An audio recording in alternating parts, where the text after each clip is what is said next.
नमस्कार, मैं हूं आपके साथ प्रगति और आप देख रहे हैं टोटल टीवी। हरियाणा में तीसरी बार बीजेपी ने सरकार बनाकर इतिहास तो रच दिया, लेकिन पार्टी के लिए चुनौतियां अभी भी कम नहीं हैं। सरकार चलाने के लिए नए मंत्रिमंडल के गठन को लेकर लगातार चर्चाएं जारी हैं। वहीं सरकार चलाने के लिए चंडीगढ़ से लेकर दिल्ली तक सियासी गतिविधियां भी अब बढ़ती जा रही हैं। जीते हुए सभी 48 बीजेपी विधायकों को 15 और 16 अक्टूबर को चंडीगढ़ में ही रहने के आदेश दे दिए गए हैं।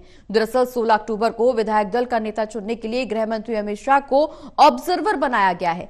ऐसे में सवाल ये खड़ा हो रहा है कि क्या आखिर अमित शाह को ही ऑब्जर्वर क्यों बनाया गया है, क्यों उन्हें ही भेजा जा रहा है। अमित शाह के ऑब्जर्वर नियुक्त होने से चर्चाएं भी अब तेज होती जा रही हैं।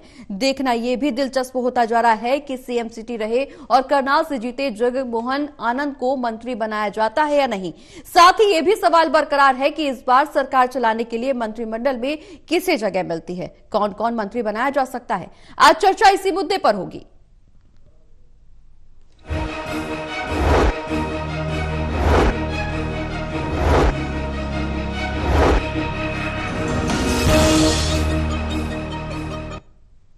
तो सरकार गठन करने के लिए मंत्रिमंडल में जगह किसको दी जाएगी, कौन कौन मंत्री होगा, इस तमाम मुद्दों पर, इन तमाम सवालों पर चर्चा करने के लिए आज हमारे साथ पैनल में मौजूद है वरिष्ठ पत्रकार Virendra Soni ji, associate editor Devendra Kathuria ji, associate editor doctor Mahesh Kumar ji. आप सभी के साथ चर्चा की शुरुआत करेंगे, लेकिन उससे पहले एक रिपोर्ट पर नजर डाल लेते हैं।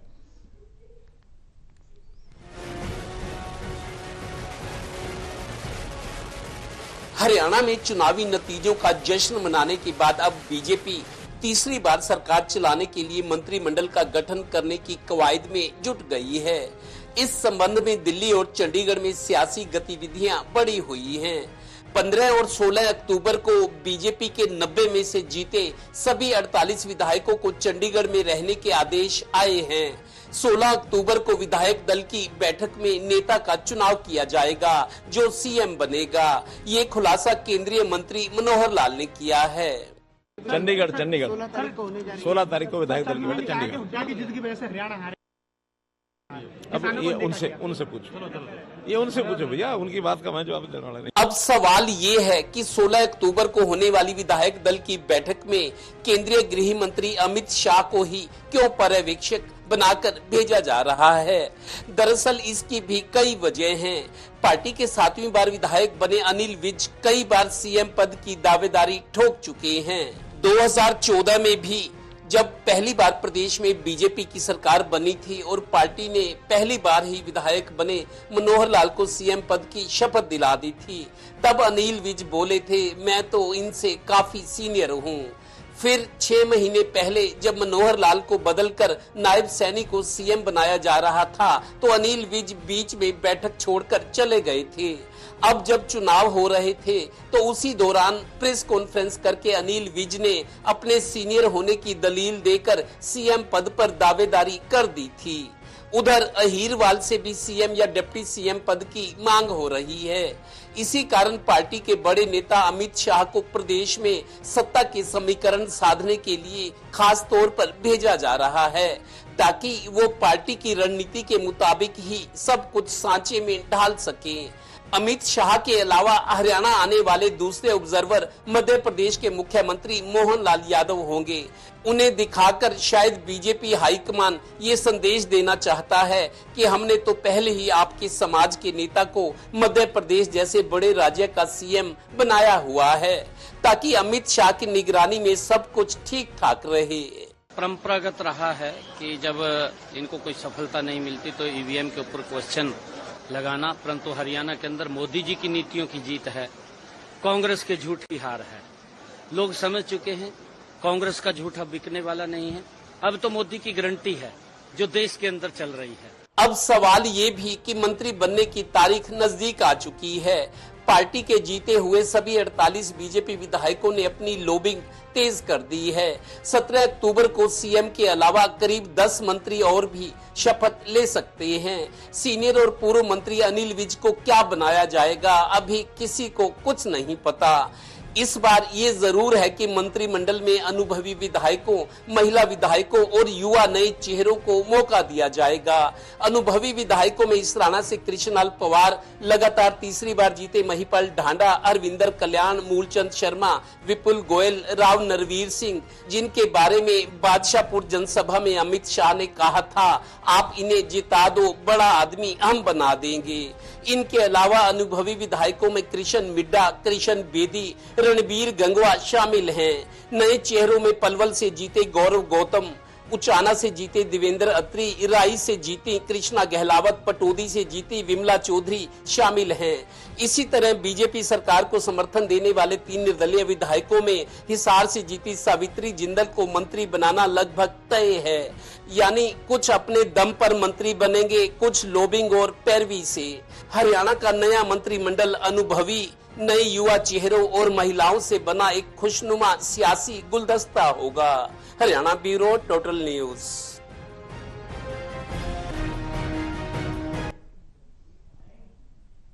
चलिए चर्चा की शुरुआत देवेंद्र जी आपसे करेंगे। शपथ ग्रहण को लेकर के तैयारियां तेज हैं। अमित शाह और मोहन यादव को ऑब्जर्वर बनाया गया है। मंत्रिमंडल में इस बार क्या नया देखने को मिलेगा, क्योंकि चर्चाओं का बाजार अब लगातार बढ़ता जा रहा है और सियासी गतिविधियां भी और ज्यादा बढ़ती हुई नजर आ रही हैं। देखिए प्रगति, बीजेपी चुनाव तो जीत गई, एक नया इतिहास भी बना दिया। तीसरी बार कोई सरकार या पार्टी रिपीट हुई है।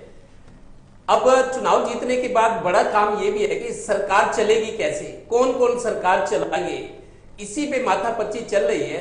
और 17 तारीख को शपथ ग्रहण है, उससे पहले 15 और 16 तारीखों को विधायकों को चंडीगढ़ में रहने को कहा गया है, क्योंकि कई तरह की स्थितियां आएंगी जिसको कंट्रोल में किया जा सके। और राजनीति के एक बड़े बादशाह जिसको कह सकते हो, राजनीति के एक बड़े मतलब चाणक्य है, अमित शाह जी को यह जिम्मेदारी दी गई है। क्योंकि पीछे जो 4-5 राज्यों के विधानसभा चुनाव हुए थे उसमें जो पर्ची वाला सिस्टम चला था, कई चीजें थी, लेकिन हरियाणा को जितना महत्वपूर्ण था, यहां सरकार ठीक ठाक चले, 5 साल चले और पिछली सरकारों में जो गलतियां हुई हैं, जो लोगों की नाराजगी थी, वो ना हो जी, उस सारे पर गौर किया जाएगा। अमित शाह और मध्य प्रदेश के मुख्यमंत्री मोहनलाल यादव, ये दोनों ऑब्जर्वर रहेंगे।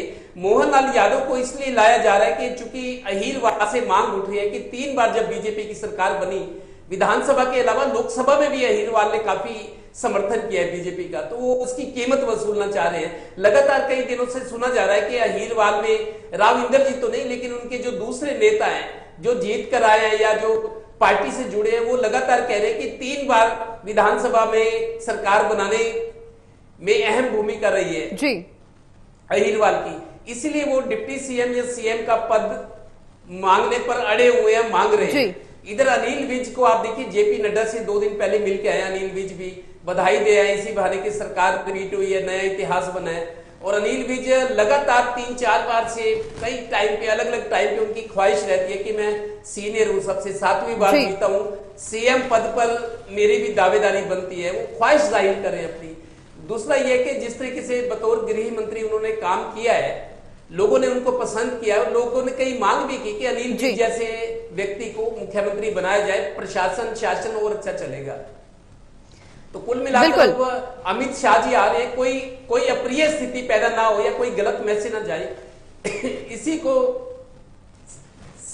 जी सत्ता का संतुलन साधने बिल्कुल लगातार अनिल विज अपनी वरिष्ठता की दावेदारी विधायक का नेता चुना जाएगा और 17 को शपथ है। देखते हैं अब स्थितियां कैसे बनती है। बिल्कुल स्थितियां क्या कुछ बनेगी ये बिल्कुल देखना दिलचस्प होता जा रहा है, क्योंकि लगातार अनिल विज अपनी वरिष्ठता का हवाला देते हुए सीएम पद की दावेदारी कर चुके हैं कई बार, चुनावी समय में भी और चुनाव के बाद, जीत के बाद भी लगातार सीएम पद की दावेदारी कर रहे हैं। लेकिन सीएम पद को लेकर के चर्चा बाद में, मंत्रिमंडल में किसे किसे जगह मिलेगी महेश जी, अब ये देखना और भी ज्यादा दिलचस्प होता जा रहा है, क्योंकि कई ऐसे नाम जो जीत चुके हैं और लगातार एक बड़ा चेहरा माने जाते हैं। चूंकि सावित्री जिंदल का जिक्र करें या युवा नेता, यहां इस दौरान आरती राव का भी जिक्र हो रहा था, श्रुति चौधरी का नाम भी चर्चाओं में था कि शायद इन्हें भी मंत्रिमंडल में जगह मिल सकती है, कृष्णलाल पवार, इसके बाद रणबीर गंगवा, ये तमाम ऐसे नाम जिनको लेकर के हलचल लगातार तेज है। सवाल यही बना हुआ है कि मंत्रिमंडल में इस बार किसको जगह मिलेगी। चूंकि ऑब्जर्वर के तौर पर अमित शाह को नियुक्त किया गया है, तो बीजेपी के चाणक्य के तौर पर भी अमित शाह को देखा जाता है।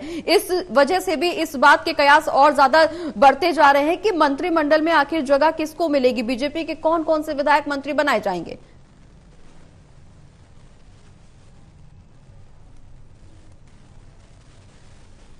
देखिए, मुझे लगता है कि यहाँ पर अमित शाह को अगर इस चुनाव में उतारने की जरूरत पड़ रही है, अगर इस तरीके के फैसले के लिए अमित शाह की जरूरत पड़ रही है, तो यकीनन फिर कुछ ऐसा है कि जो सामान्य नहीं था, यकीनन कुछ ऐसा है जो रिस्की था। उस रिस्क को खत्म करने के लिए यहाँ पर अमित शाह की एंट्री करवाई गई है। विधायक का दल का नेता चुनने के लिए अमित शाह जैसी शख्सियत की जरूरत यहाँ पर नहीं पड़ रही थी, लेकिन अगर उनकी एंट्री हुई है तो फिर ये मानकर चलिए कि काफी सारे प्रेशर ग्रुप्स ऐसे बन चुके हैं जो कि मुख्यमंत्री की रेस में आगे निकलना चाहते हैं। लेकिन मुझे लगता है कि अमित शाह जिस तरीके से नायब सिंह सैनी को ये कहकर गए थे कि अगले मुख्यमंत्री भी नायब सिंह सैनी होंगे, तो मुझे लगता है कि उन्हीं की जुबान से एक बार फिर अगले मुख्यमंत्री के नाम का जिक्र यहाँ पर भारतीय जनता पार्टी करवाना चाहती है। और सबसे अहम बात यह भी है कि यहाँ भारतीय जनता पार्टी ने भले ही तीसरी बार सरकार बना ली हो, लेकिन जो रणनीतिकार है, जो अंदर एनालिसिस कर रहे थे, तमाम जो इंटेलिजेंस एजेंसियों का मैं जिक्र करूं, तमाम जो अलग सर्वे एजेंसीज का जो रिपोर्ट सामने आई थी, उसमें भारतीय जनता पार्टी जिस नाजुक दौर से होकर गुजरी है,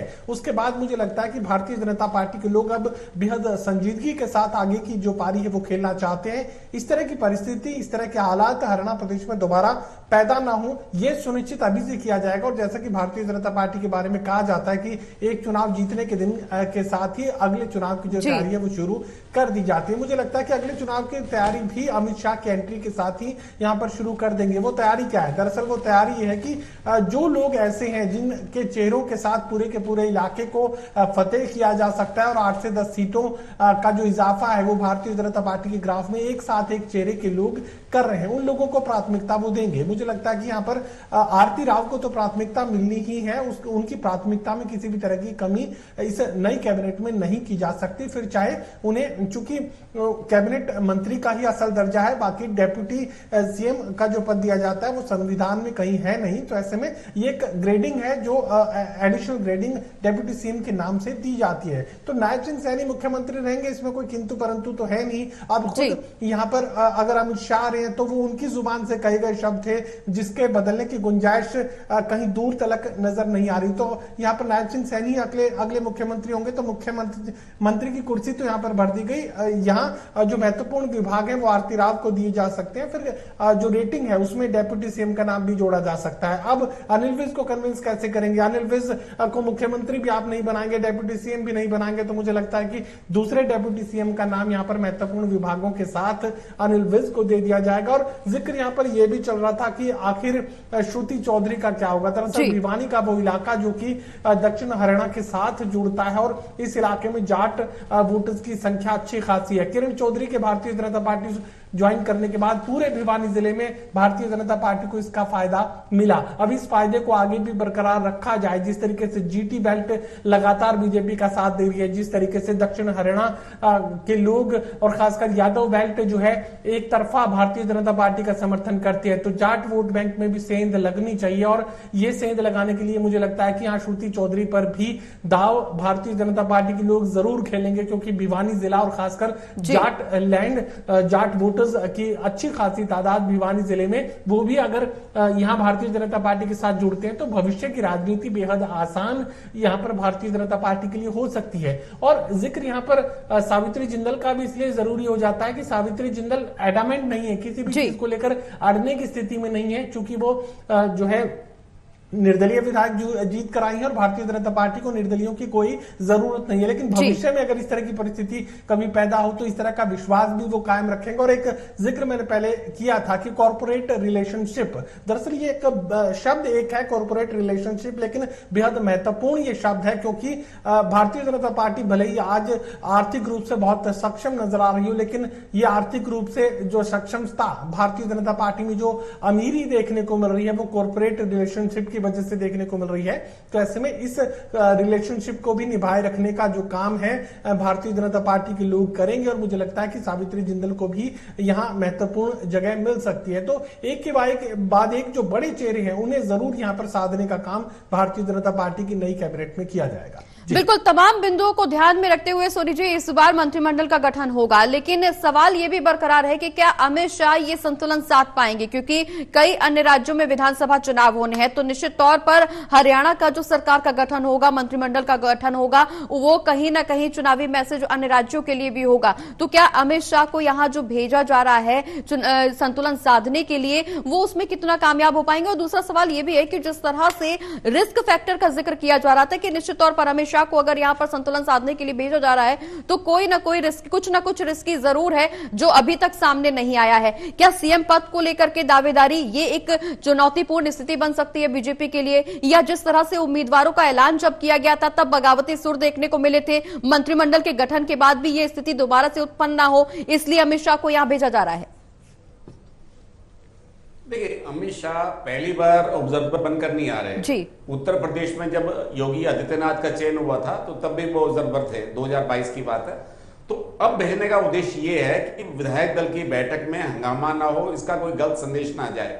देखिए, पिछली बार जब मनोहर लाल जी के स्थान पर नैब सैनिकों को जब जो है विधायक दल का नेता निर्वाचित किया गया था तो उसमें तरुण चुग थे, तो उसमें एक अजीब स्थिति पैदा हो गई थी। वो स्थिति पैदा ना हो तो इसलिए अमित शाह आ रहे हैं। और देखिए, जो सरकार के गठन में बाद में भूमिका तो अलग है, वो मंत्रियों के चयन में उनकी कोई भूमिका नहीं है। उनकी भूमिका सिर्फ इतनी है कि वहां जो विधायक दल का नेता वो सर्वसम्मति से हो जाए। उनके नाम का प्रस्ताव अनिल विज करेंगे, अनुमोदन कृष्ण पवार करेंगे, कृष्ण बेदी करेंगे, और उसके अंदर विपुल गोयल भी हो सकते हैं, राहुल नरवीर भी हो सकते हैं।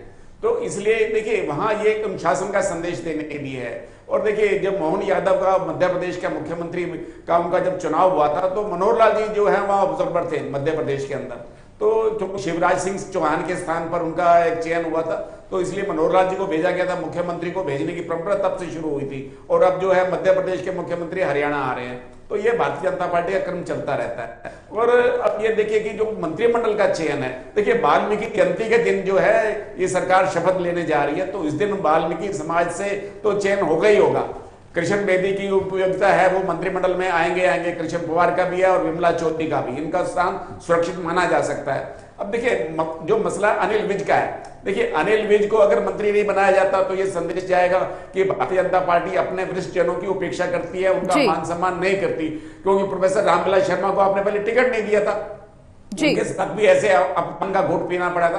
तो इसलिए भारतीय जनता पार्टी के लिए एक दुविधा की स्थिति है। अगर अनिल विज को रखते हैं तब भी दुविधा की स्थिति है, क्योंकि जब उनका मनोहर लाल जी के साथ तालमेल नहीं हुआ तो नैब सैनिक के साथ तालमेल कैसे होगा, और नहीं रखते तो तब भी समस्या है। ये एक पार्टी के लिए संकट है, ये उच्च स्तर पर फैसला होगा। और जब देखिए, इस बार जो है नए चेहरों को भी महत्व दिया जाने वाला है। इस नए चेहरों के बीच में उसमें कृष्ण कुमार जो स्वास्थ्य विभाग से अधिकारी रिटायर हो, स्वैच्छिक सेवानिवृत्ति थी, वो भी हो सकते हैं। और सुनील जो सतपाल सागवान है उनका भी है, गौरव गौतम है वो कृष्ण दलाल को हराकर जीते हैं, धर्मेश अदलखा है, और इस तरह से जगमोहन आनंद है। तो ये एक नए चेहरों को भी पार्टी महत्व देगी जो संगठन से जुड़े हुए हैं। देखिए, एक बात बड़ी स्पष्ट है कि भारतीय जनता पार्टी वरिष्ठ जनों की उपेक्षा नहीं करेगी।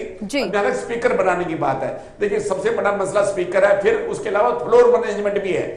मतलब जो संसदीय कार्य मंत्री कौन हो, तो संसदीय कार्य मंत्री की भूमिका में अनिल विज 7 बार विधायक रहे हैं या कृष्ण पवार 6 बार विधायक रहे हैं। तो ऐसे वरिष्ठ जनों का भी मतलब पार्टी में सम्मान होगा, उनकी सेवाओं का उपयोग किया जाएगा। और इसके अलावा भारतीय जनता पार्टी युवा वर्ग को भी महत्व देगी, मतलब हर वर्ग का प्रतिनिधित्व देना है। कृष्णा गिलावत है, महिपाल ढांडा है, इनका मंत्री बनना लगभग प्राय निश्चित ही माना जा सकता है। और देखिए, पार्टी ये संदेश देगी कि वो किसी वर्ग विशेष की उपेक्षा नहीं कर रही, सबको साथ लेकर चलने की बात है। तो इसलिए पार्टी एक अपना एक संदेश देना की कोशिश करेगी कि कहीं ऐसा न लगे कि पार्टी विभाजित है। बिल्कुल, पशुपेश एक बात और भी है कि देखिए ना तो इसके अंदर जो है श्रुति चौधरी को मंत्री बनाया जाएगा, ना आरती राव को मंत्री बनाया जाएगा, और ना ही जो है शक्ति रानी शर्मा को बनाया जाएगा, और ना ही जो है इसके अंदर जो है किसी का ये संदेश देने की कोशिश की जाएगी कि भारतीय जनता पार्टी 4 सांसदों के किसी की मां को, किसी की बेटी को या किसी के पुत्र को कोई बनाना चाहती है। तो पार्टी परिवारवाद से अलग है, इसमें आपको किसी की झलक नहीं लगेगी, चाहे आरती राव हो, चाहे श्रुति चौधरी हो, चाहे शक्ति रानी शर्मा हो। तो इसलिए भारतीय जनता पार्टी, चाहे सवित्री जिंदल हो, तो पार्टी ऐसा कोई संदेश देने का प्रयास नहीं करेगी। बिल्कुल पशुपेश की स्थिति देवेंद्र जी बनी हुई है, चाहे वो मंत्रिमंडल के गठन की बात हो, विधायक दल के नेता के चुनाव की बात हो, और खासतौर पर अनिल विज को क्या विभाग जाता है, क्या जिम्मेदारी जाती है, ये बेहद चुनौतीपूर्ण स्थिति बनती हुई नजर आ रही। शायद यही वजह है कि अमित शाह को संतुलन साधने के लिए भेजा जा रहा है। लेकिन सवाल देवेंद्र जी यहाँ पर यह भी खड़ा होता हुआ नजर आ रहा है कि हरियाणा सरकार के गठन से क्या अन्य राज्यों में चुनावी फायदा होगा बीजेपी को, क्योंकि हाल ही में अगले साल अब बीजेपी अगले विधानसभा चुनाव की तैयारियों के लिए भी उतरती हुई नजर आ रही है। कई अन्य राज्यों में भी विधानसभा चुनाव हैं। हरियाणा सरकार के गठन से अन्य राज्यों के चुनाव फायदा कितना बीजेपी को मिल सकता है? देखिए प्रगति, इस विधानसभा चुनाव में हरियाणा में आरएसएस की बड़ी भूमिका रही है। मैंने जिससे पहले भी बताया था, पानीपत की बात करें, दूसरे शहरों की, यूपी से और दिल्ली से आरएसएस के नेता आए हुए थे, उनका पूरा हस्तक्षेप, गाइडेंस रही है। और उन्होंने थोड़ा सा जो उम्मीदवार है उनको थोड़ा सा टाइट भी किया है, उनसे पूछा है, अलग अलग मीटिंगें थी, आपको दिक्कत क्या है, उम्मीदवारों से पूछा गया था। आरएसएस के जो बाहर से, यूपी से, दिल्ली से आए थे सीनियर नेता, बंद कमरों में पूछा गया आपकी दिक्कत क्या है, कहां परेशानी है, उनको गाइड किया गया, उनको थोड़ा टाइट भी किया गया है कि आप लोगों की वजह से ही नाराजगी लोगों की बढ़ी हुई है और पार्टी के लिए चुनौती बनी है। खैर वो हो गया, चुनाव अब हो गए हैं, पार्टी जीत गई है। लेकिन आपको बताऊं, 2014 में जब बीजेपी अपने बूते पहली दफा सत्ता में आई, 47 सीट जीती थी, 46 का बहुमत है, 1 सीट। उसके बाद 2019 में घटकर 40 रह गई। अब जिस तरीके की नाराजगी थी, डर बना हुआ था शायद बीजेपी सत्ता में ना आए, शायद विपक्ष में बैठना पड़े, इस तरह की बातें होने लगी थी। और जिस तरीके से जो 2 मंत्रिमंडल अब से पहले रहे हैं, 2014 से 19, 19 से 24, मंत्रियों की रैंकिंग, उनकी परफॉर्मेंस कोई ज्यादा अच्छी नहीं थी। हम ये बात उठाते भी थे कि अगर मोदी सरकार ठोक बजाकर मंत्री बनाती है, उनका रिव्यू करती है, कई मंत्रियों को बदला भी जाता है। आप देखिए रीशफलिंग होती है मोदी सरकार में, कई मंत्री ऐसे प्रोफाइल वाले मंत्री उनको बदल दिया गया क्योंकि रिजल्ट नहीं मिल रहे थे, या जो पार्टी चाहती थी, मोदी जी चाहते थे, ऐसा नहीं हो रहा था। हम हरियाणा की तुलना करते थे, मैं खुद कहता था हरियाणा में दोनों सरकारों में जो बनी है बीजेपी की 2014 से 19, 19 से 24, कोई ऐसे मंत्री नहीं रहे जिनको शाबाशी वाला काम किया जा सके, जिनको मतलब बहुत अच्छा काम, कोई रैंकिंग की। एक तो ये वजह, दूसरी जिस तरह से एंटी इनकम्बेंसी वाला फैक्टर था, बदलाव की बात थी, कांग्रेस ज्यादा मजबूत हो गई थी। और इस बार दोनों बार, पिछली बार से ज्यादा 2014 और 2019 से ज्यादा विधायक जीते, 48 जीते हैं और अपने बूते, बहुमत की सरकार है। अब मंत्री पद के लिए लॉबिंग चल रही है, कुछ तो अपने मेरिट पर जा सकते हैं। देखिए जो क्षमतावान है, जिनका चेहरा है, जिनको काम करने का अनुभव है, जिन्होंने पहले भी काम किया है विधायक, बतौर विधायक या मंत्री, उनका तो ठीक है। लेकिन अब 48 विधायक है, उन्हें बनने तो 10, 11, 12 ये मैक्सिमम, क्योंकि एक तो मुख्यमंत्री रहेंगे। अब खींचतान ये हो सकती है, सभी लोग, मेरे को अभी भी एक खबर है कि करीब आधा दर्जन बीजेपी के विधायक दिल्ली में डेरा डाले हुए हैं, किसी बड़े नेता की अपनी अपनी लॉबिंग कर रहे हैं, पैरवी करवा रहे हैं कि मेरा नाम आ जाए। लेकिन अब हरियाणा भवन में ठहरे हुए करीब आधा दर्जन विधायक 2 दिन से, कोई किसी को मिल रहा है, कोई किसी। मैं महिपाल ढांडा जी की बात करता हूं, महिपाल ढांडा प्रोफाइल वाले मंत्री हैं, तीसरी बार लगातार जीते हैं। इन्होंने जो रैली करवाई, एक एक उम्मीदवार की, बीजेपी के पास बड़े नेताओं की रैली थी। इन्होंने धर्मेंद्र प्रधान, जो चुनाव के प्रभारी थे, केंद्र में मंत्री हैं, उनकी रैली महिपाल ढांडा ने अपने पानीपत ग्रामीण क्षेत्र में करवाई थी। अच्छी खासी भीड़ जुटाई गई थी और उस मंच से महिपाल ढांडा ने काम भी बताए थे कि मैंने क्या क्या काम किए हैं, मैंने काम किया है, मैं एक्शन वाला आदमी, मतलब उन्होंने अपनी बात कही। लेकिन महिपाल ढांडा भी दिल्ली में जाकर धर्मेंद्र प्रधान से मिल आई, चूंकि उनकी रैली में वो आए थे। तो मतलब जो सीनियर लोग हैं वो भी पैरवी करवा रहे हैं, वो भी लॉबिंग कर रहे हैं, बड़े नेताओं का आशीर्वाद उन्हें भी चाहिए, तो दिल्ली के चक्कर कट रहे हैं। अभी सिर्फ 2 दिन का टाइम है, 15, 16, 14 तारीख है, 15, 16 कल और परसों सभी बीजेपी विधायकों को कहा गया कि अब चंडीगढ़ में रहेंगे। और प्रदेश अध्यक्ष मनोहर बड़ोली की तरफ से उनको बस मैसेज आया, चिट्ठी आई है। और 16 तारीख को अमित शाह जी आएंगे, मोहनलाल यादव जो मध्य प्रदेश के मुख्यमंत्री हैं। अब 16 तारीख को लीडर ऑफ एमएलए का जो है वो चुनाव हुआ कि नेता कौन हो, वो अंडरस्टूड है। जिस तरीके से अमित शाह जी ने खुद कहा था चुनाव से पहले कि नायब सैनी हमारे सीएम चेहरा होंगे, इन्हीं के चेहरे पर चुनाव लड़ेंगे, सरकार बनती तो मुख्यमंत्री यही होंगे।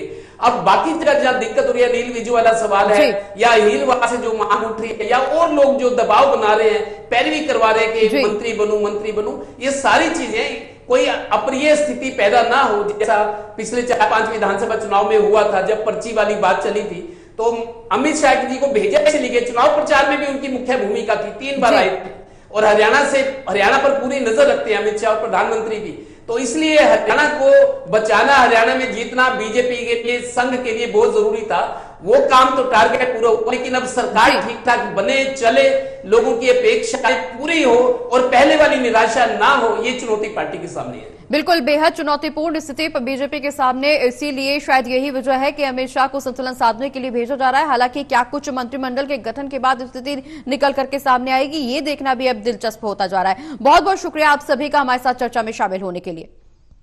तो हरियाणा में तीसरी बार बीजेपी सरकार चलाने के लिए नए मंत्रिमंडल के गठन के लिए तैयारियां तेज होती जा रही हैं, गतिविधियां बढ़ती जा रही हैं। सवाल लगातार यही बना हुआ है कि क्या अमित शाह ये संतुलन साध पाएंगे? क्या मंत्रिमंडल के गठन के बाद अन्य राज्यों में चुनावी फायदा बीजेपी उठा पाएगी?